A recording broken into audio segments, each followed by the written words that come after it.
जैसा कि बच्चों आपने मेरे पहले वीडियो देखे होंगे।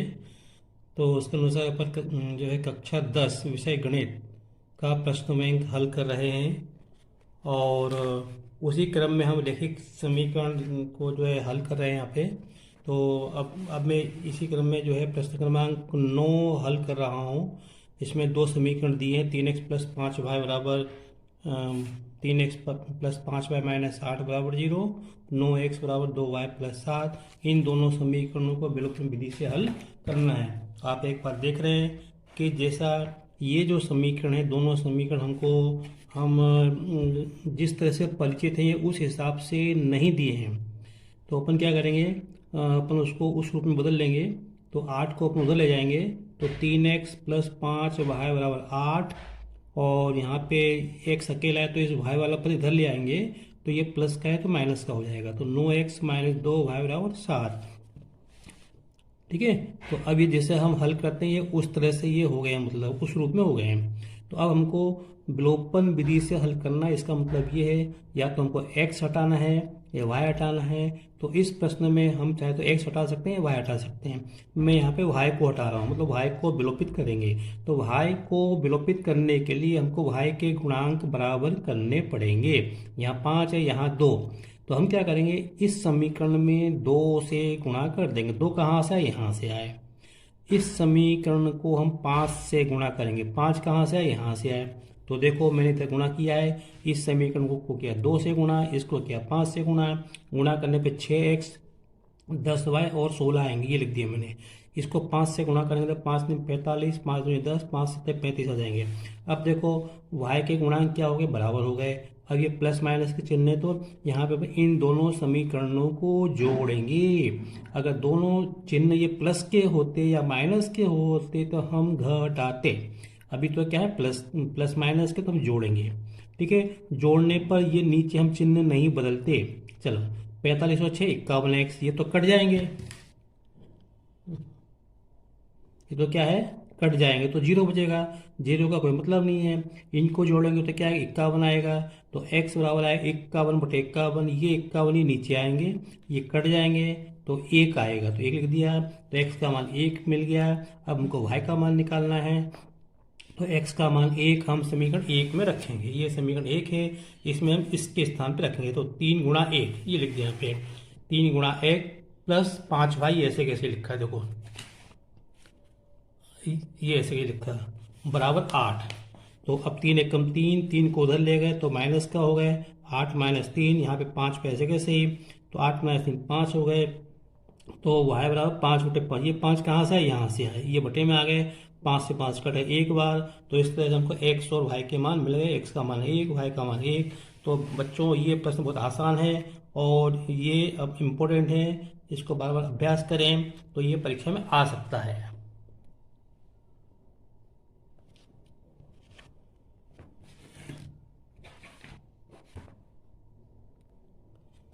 ये बच्चों अगला प्रश्न है, 2x + y बराबर 5, 3x + 2y बराबर 8 दिए अपने को। दो अपने को रैखिक समीकरण दिए हैं। अब इसमें कुछ अलग दिया है। इसमें ये पूछे, ये जो दो समीकरण है इसके हल की प्रकृति क्या है।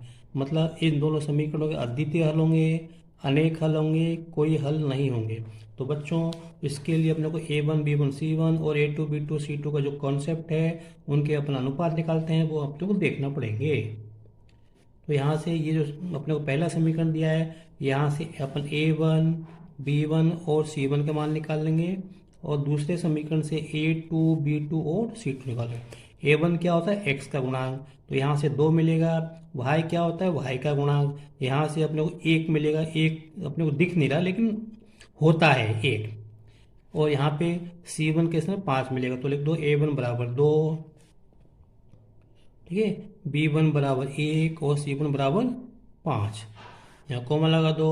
A2 बराबर 3, B2 बराबर 2 और C2 बराबर 8। अब हम क्या अनुपात निकाल लेंगे, A1/A2 निकाल लेंगे। तो ये आएगा 2/3 आएगा। यहाँ से फिर अपन निकालेंगे B1/B2, तो ये आएगा 1/2 आएगा। बस यही से देख लो, क्या ये दोनों अनुपात बराबर हैं क्या, 2/3 और 1/2 नहीं है। तो अपने को C1/C2 निकालने की ज़रूरत नहीं है, निकाल लो, कोई दिक्कत नहीं। जब हमको बस सबसे पहले ये देखना है क्या ये दोनों अनुपात बराबर है या बिल्कुल नहीं है, तो हमारा उत्तर यही से हो जाएगा। यहाँ पर लिख दो चूँकि A1/A2 बराबर नहीं B1/B2। देखो बच्चों, ये मैंने अपने मन से नहीं लिखा, मैंने यहाँ से देख के लिखा है कि 2/3 और 1/2 बराबर नहीं है। आप चाहो तो इसको ऐसे लिखो 2/3 बराबर नहीं 1/2। ठीक है, तो इसके स्थान पे आपके लिखोगे A1/A2, इसके स्थान पे क्या लिखोगे B1/B2। तो बस अब चूंकि इसका मतलब क्या है, दिए गए समीकरण के अद्वितीय हल। अब इस प्रश्न में हमको ये बच्चों दिया है कि अगर इसके अद्वितीय हल हैं तो उसे वज्र गुणन विधि से हल करो। देखो बच्चों, अभी इस साल परीक्षा में वज्र गुणन विधि कोर्स में नहीं है, तो इसलिए मैं इस प्रश्नों को यहीं पर छोड़ रहा हूँ। आप चाहे तो इसको हल कर लेना, चाहे विलोपन से कर लेना, चाहे प्रतिस्थापन से कर लेना, वज्र गुणन से करना। मैं इसको यहीं छोड़ रहा हूँ, इसको आगे हल करना है। अब हम अगला प्रश्न देखते हैं। यहाँ पे लिखा है, ये अपने को दो समीकरण दिए kx + 3y माइनस में k - 3 = 0 और 12x + ky - k = 0। तो हमें इसमें k का मान निकालना है और क्या दिया है, अपरिमित रूप से अनेक हल हैं। तो जैसे ही ये लिखा आए तो आपके दिमाग में क्या आना चाहिए कि तीनों अनुपात बराबर हैं। तो देखते हैं कैसे करना सवाल ये। देखो बच्चों, अपने को ये समीकरण दिए हैं kx + 3y माइनस कोष्ठक में k - 3 = 0, 12x + ky - k = 0। और अपने को ये दिया कि ये जो दोनों समीकरण इसके अनेक अपरिमित अनेक हल हैं। तो हमको k का मान निकालना है, ये k का मान हमको निकालना है। तो देखो भैया, इसमें हम क्या करेंगे, पहले A1 B1 C1 निकाल लेंगे, A2 B2 C2 निकाल लेंगे इसमें। ठीक है, तो A1 का मान k आएगा, x के गुणा में क्या है k, यहाँ पे y के गुणा में 3, तो ये B1 और ये अपना C1, इसको चिन्ह सहित लेना है अपने को। फिर यहाँ पे A2 12, B2 k और C2 - k। अब हमको मालूम है अनेक हल क्या दिया है अपने को प्रश्न में कि अनेक हल है। इसका मतलब क्या है, इसका मतलब ये कि तीनों अनुपात बराबर होते हैं, A1/A2 बराबर B1/B2 बराबर C1/C2।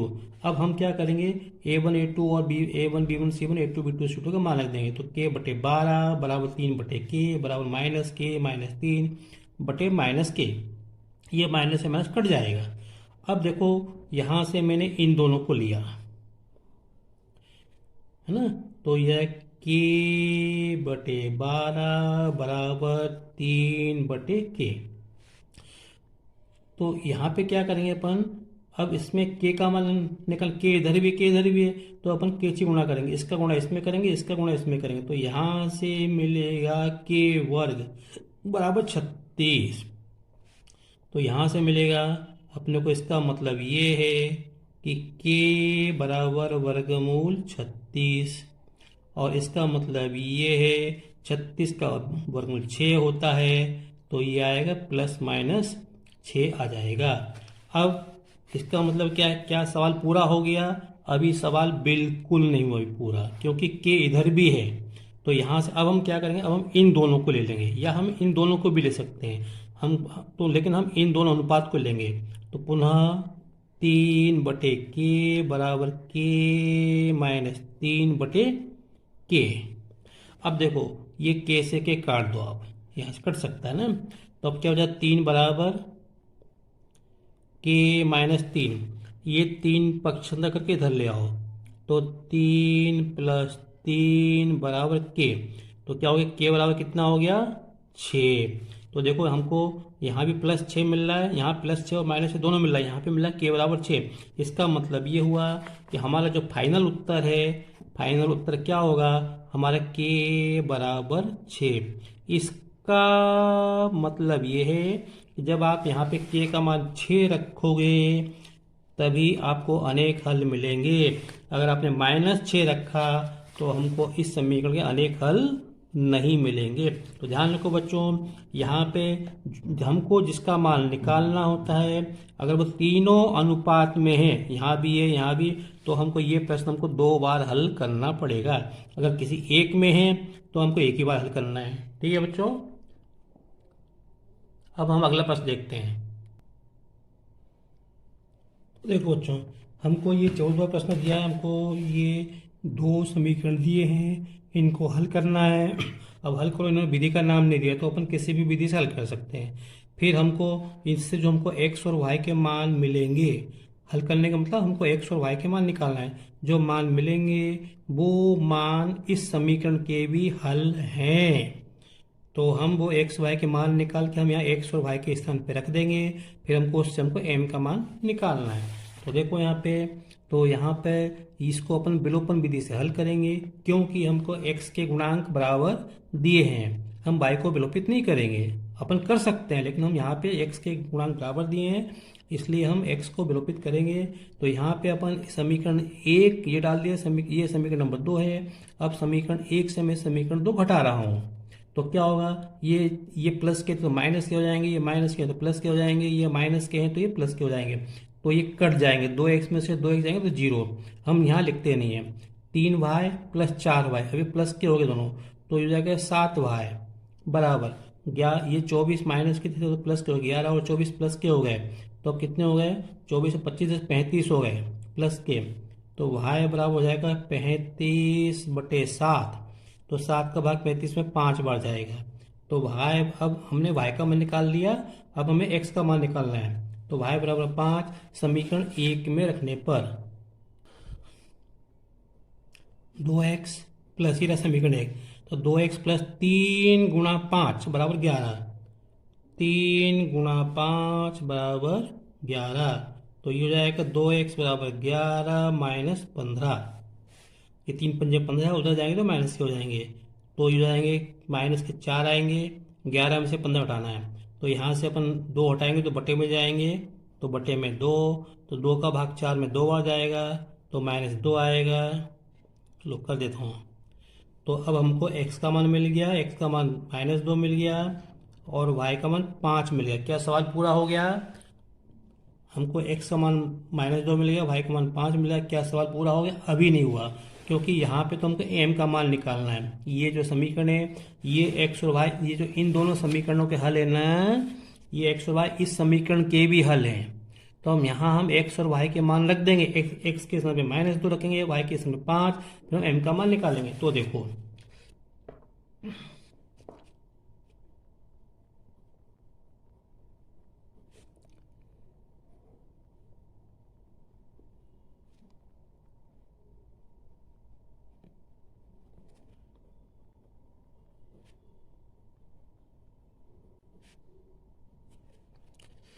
तो y के स्थान पर रखा मैंने क्या, y के स्थान पर रखा 5 बराबर m, x के समय -2 और +3, तो ये हो गया 5 -3 बराबर -2m। ये सवाल फिर से रिपीट कर दिया उन्होंने, कहीं हमको दिखा था सवाल पीछे ये।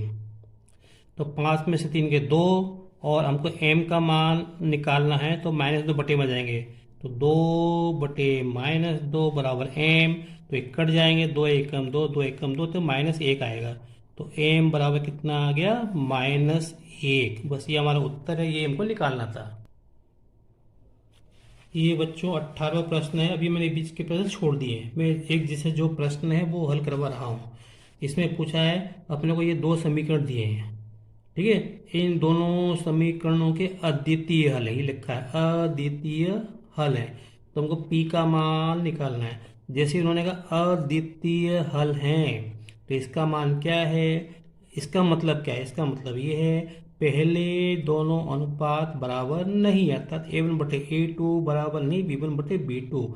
उसमें हम मान रख देंगे a1 b1 और a2 b2 का। तो देखते हैं,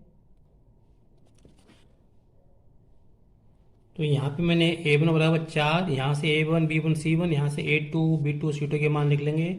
a1 का मान 4, b1 का मान p, c1 का मान 8, a2 का मान 2, b2 का मान 2, c2 का मान 2। ठीक है, अब उसे हमको क्या दिया है, अद्वितीय हल। क्या लिखा है, अद्वितीय हल है, तो लिख दिया ज्ञात है अद्वितीय हल। अब इसका मतलब क्या है, इसका मतलब ये है कि a1/a2 बराबर नहीं b1/b2। अगर यहाँ पे लिखा हो तो अनेक हल, तो अपन तीनों अनुपात बराबर लेते हैं। अगर यहाँ पे लिखा हो तो कोई हल नहीं, तो तीनों अनुपात लिख के और दूसरा तीसरा अनुपात बराबर नहीं लिखते। चलो, अब ये लिख लिया मैंने, ये कहाँ से, यहाँ से आया। तो अब यहाँ पे a1 a2 के मान दिए, a1 का मान 4 लिखा है, a2 का मान 2 बराबर नहीं b1 का मान p ये लिखा है, और B2 का मान 2। तो यहाँ से अब अपने को P का मान निकालना है, तो इस 2 का गुणा सीधे इसमें कर दो, 2 चौक 8, तो 8/2 बराबर नहीं P। 2 से 8 कट जाएंगे 4 बार, अब आप कैसे भी कर सकते हो, 4 ही आएगा। तो इसका क्या मतलब P बराबर नहीं 4। तो देखो बच्चों, क्या है, P बराबर नहीं 4। अधिकतर हम गलती करते हैं, लिख दिया मैंने, बहुत से बच्चे क्या करते हैं, इतना लिख के और फिर यहाँ पे लिखते हैं P बराबर 4, लिखकर गलत कर देते हैं। तो हमको ये गलती नहीं करना है, हमको ये ध्यान में रखना है। यहाँ पे अगर लिखे बराबर नहीं, तो यहाँ भी बराबर नहीं आएगा।